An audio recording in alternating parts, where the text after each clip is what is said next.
significant environmental and atmospheric consequences began to emerge in the surrounding regions of Tehran, and the attacks targeted key petroleum processing infrastructures, leading to large-scale fires and release of massive quantities of smoke, chemical gas, partially burned hydrocarbons into atmosphere. Thick black smoke was still rising in the sky and covered the streets and cars. Balconies filled with black junk and toxic air had filled the lungs.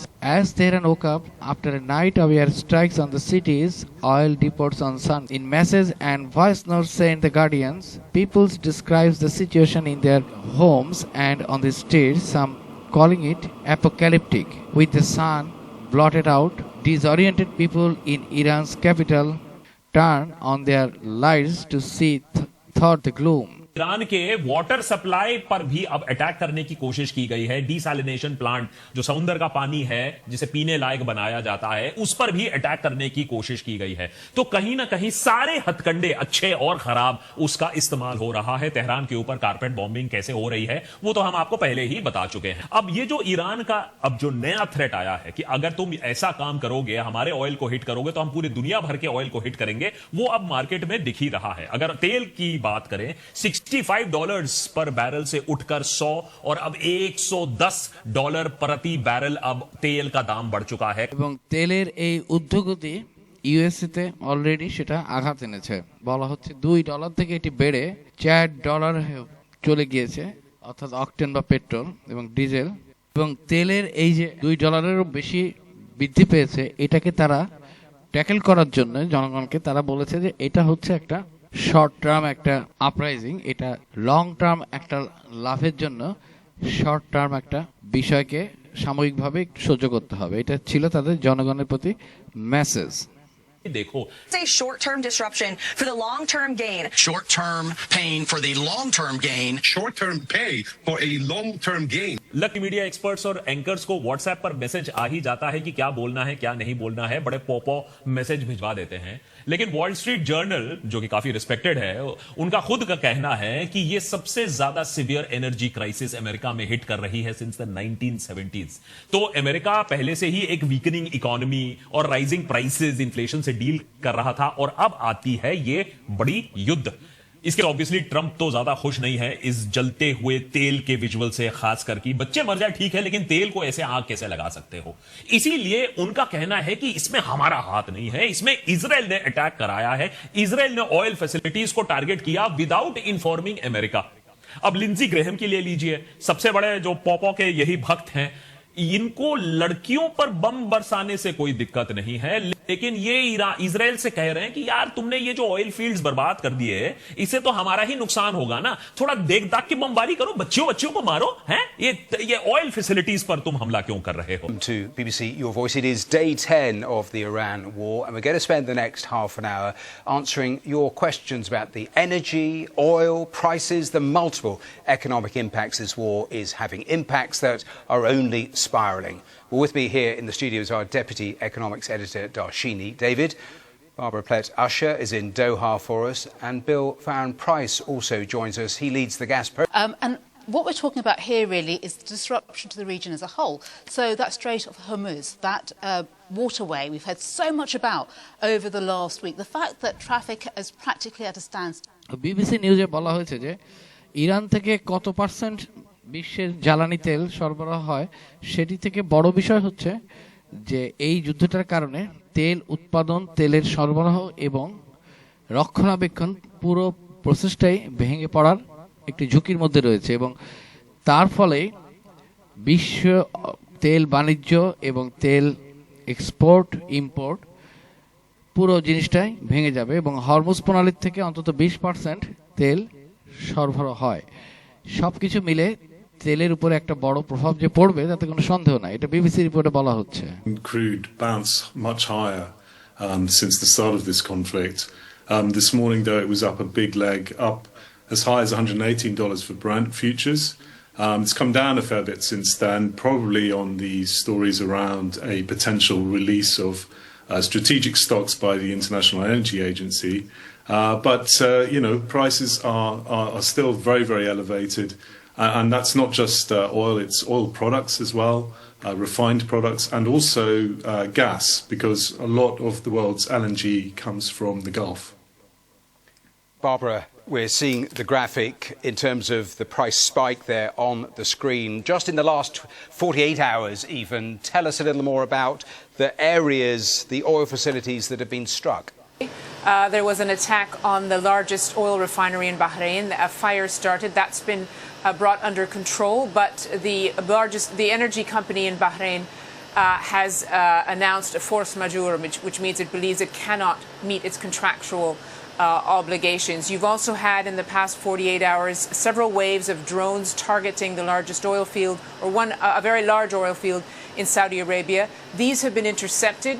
You also had a strike that set alight fuel tankers at Kuwait's International Airport. Now, after that, the fuel storage, at the airport. After that, Kuwait's energy company announced that it was going to begin to cut back production, also announced force majeure.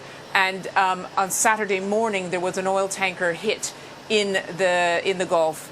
This is what the Iranians said. Of course, you had a number of attacks last week as well in Qatar, in Saudi Arabia, and some terminals in the United Arab Emirates where fires started from falling debris. Darshini, in terms of the consequences, all of that, it is already being passed on at the pump. So take me through. Pretty much, and ahead of schedule. But he also suggested, as the war enters its 11th day, that he's not yet ready to declare mission accomplished. We've already won in many ways, he said, but we haven't won enough. In response, the Iranian Foreign Minister Abbas Araghchi said Iran will continue its missile attacks as long as necessary. In Bahrain overnight, one person was killed and others injured after an attack on the capital, Manama. The oil prices, which surged to a 4-year high, have returned to $90 a barrel in early trading after Trump's suggestion the war would soon end, although nothing materially has changed. Iran's Revolutionary Guards said not 1 litre of oil will be exported while the attacks continue. In Australia, 5 members of... says more than 10 powerful K-bar Shekin missiles were fired towards Tel Aviv, marking what it calls the 33rd wave of its ongoing military campaign titled Operation True Promise 4. Iran's Islamic Revolutionary Guard Corps says it has launched another major strike as part of its military campaign known as Operation True Promise 4. According to the IRGC, more than 10 solid-fuel K-bar Shekin missiles were fired from Iran during the latest wave of attacks. The missiles were aimed deep into what Iran described as the central areas of Israeli-controlled territory, including Tel Aviv. Iranian officials claim the missiles successfully hit their intended targets. Israel rejected the claim. The IRGC also said the strikes formed part of the 33rd wave of the operation launched during the early hours of Tuesday. In addition to the strikes on Israel, Iran claims it targeted a United States naval base in the region. According to the IRGC statement, missiles were fired towards what it described as the 5th U.S. naval base operating in the area. Iran said the missiles launched during the attack successfully struck their targets. The latest barrage comes as Iranian officials signal a more prolonged confrontation with Washington.